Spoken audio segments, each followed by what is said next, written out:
Welcome to this 4-week study in the book of Philippians called Limited Freedom, Unlimited Joy. I know you're going to learn so much in this study.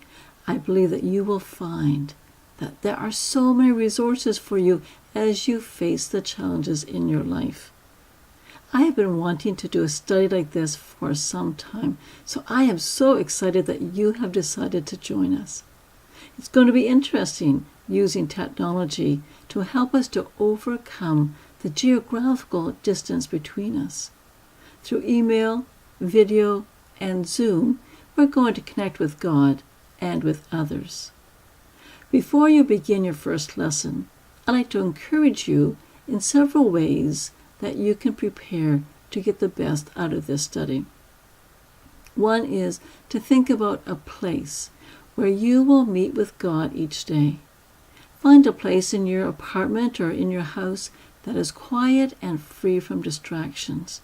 Decide now where that will be, so that on the first day you don't have to move around trying to find a place where you are comfortable. Secondly, think about a time when you will meet with God to do this study. All of us are busy, and we all have good intentions, but things that do not get put on the calendar tend not to get done.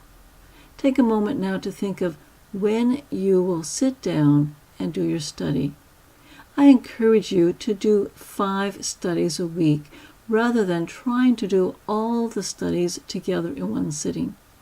My experience has been, when I spread the study of God's Word out over many days, around the same passage or passages are connected, that God's Word continues to work in my heart after I've closed the Bible and gone on to do other things in my day. This is not an exam you don't need to cram at all. So plan 5 studies. When will you do that? Also, I want you to think about which Bible you will use. Most of us have many different versions of the Bible in our homes. Which one will you use? I encourage you to choose one that you will use throughout the study. I will be using the New International Version, but you can use whichever one you like. Also decide if you will use a print Bible or a Bible app or a Bible translation you have access to online. If you make that decision now, then when you begin your first lesson, you won't be fumbling around trying to decide which one you will use.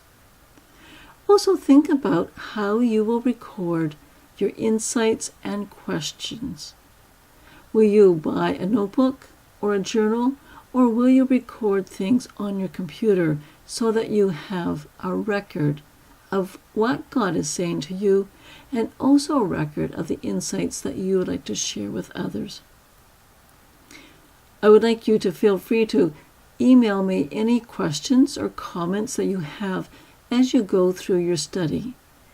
My email address will be at the bottom of each lesson, so you can just shoot me a quick email if you want to send me information or a question that I can address in the end of the week video.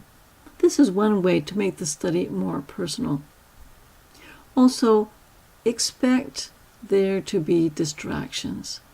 I find one of the best things for me is to have a piece of paper where I am studying, where I can write down those distracting thoughts that seem to come from nowhere. Like, oh, I have to buy milk today.